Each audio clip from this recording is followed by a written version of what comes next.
Hi students, तो ये question आपको आया था +2 chapter due nature of radiation. तो ड्यू नेचर ऑफ रेडिएशन में से तो हम कह सकते हैं मॉडर्न फिजिक्स में से ये क्वेश्चन था। तो ड्यू नेचर ऑफ रेडिएशन और जो टॉपिक कौन सा कवर कर रहा है जी, तो ये जो टॉपिक्स हैं ये आपका एक तो फोटोन के बारे में स्टडी कर रहे हैं, इसके बारे में फोटोन क्या है, फोटोन के बारे में इसकी वेवलेंथ वगैरह, और दूसरा है डी ब्रॉगली वेवलेंथ। दूसरा है, तो इस क्वेश्चन में आपको दो चीज़ों के बारे में पता लगता है। तो फर्स्ट थिंग अगर हम स्टार्ट करें तो क्वेश्चन में क्या दे रखा है, इलेक्ट्रॉन और मास है और फोटोन है सेम एनर्जी। तो यहाँ से एक क्वेश्चन अपने ध्यान से समझनी है इस चीज़ को भी, फोटोन और इलेक्ट्रॉन की एनर्जी सेम दे रखी है। तो आपने क्या फाइंड करना है, find the ratio of de Broglie wavelength associated with electron to that associated with the photon.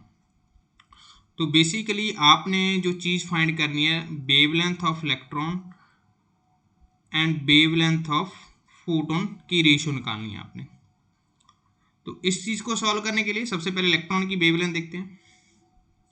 तो according to de Broglie, according to de Broglie हमें पता है वेवलेंथ ऑफ इलेक्ट्रॉन क्या होती है, h/p,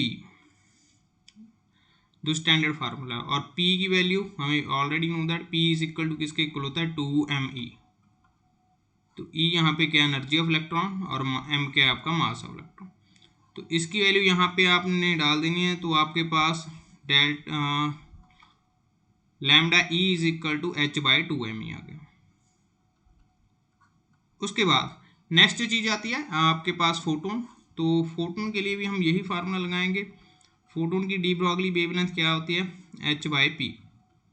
तो बस p पर ध्यान देना, यहाँ पे जो p की वैल्यू होती है वो होती है आपके पास E/c।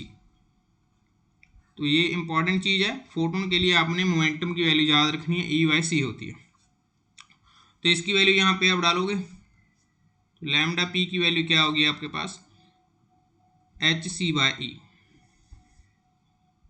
तो hc/e आपके पास क्या हुई, फोटोन की वेवलेंथ। अभी दोनों की रेशियो निकालते हैं। अगर दोनों की रेशियो निकालोगे तो आपके पास क्या आएगा, इलेक्ट्रॉन की वेवलेंथ थी h/2me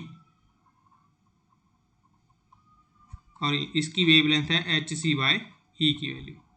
तो यहाँ से h से h क्या हुआ, कैंसिल आउट हुआ। तो आपके पास क्या रहा, 1/c into e divided by 2me। तो यहाँ से ध्यान देने वाली बात ये है, अभी 1/c आगे क्या रहा आपका, e की वैल्यू क्या आ रही, 1/2 और नीचे क्या रहा आपका 2m। तो अगर इस चीज़ को पूरा हम रेशो की वैल्यू निकालें तो lambda e by lambda p की वैल्यू जो आएगी आपके पास 1/c e/2m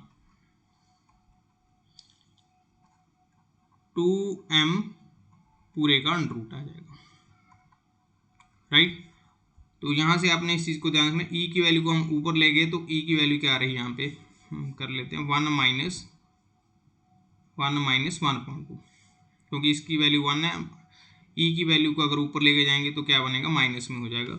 तो e की वैल्यू ऊपर आपके पास क्या रहेगी, 1 माइनस 1/2 रह जाएगी। तो नीचे वही 2m की पावर अंडर आ जाएगा। तो 1/c e/2m का होल अंडर। तो अकॉर्डिंग टू दैट आपके पास क्या रहेगी, ऑप्शन 4 इज करेक्ट आंसर। तो हमेशा इस चीज़ का ध्यान रखना है भी, फोटोन के लिए वेवलेंथ जो यहाँ से क्वेश्चन में सीखने वाली जो आती है भी आपके पास p जो मोमेंटम होती है फोटोन की वो क्या होती है, E/c।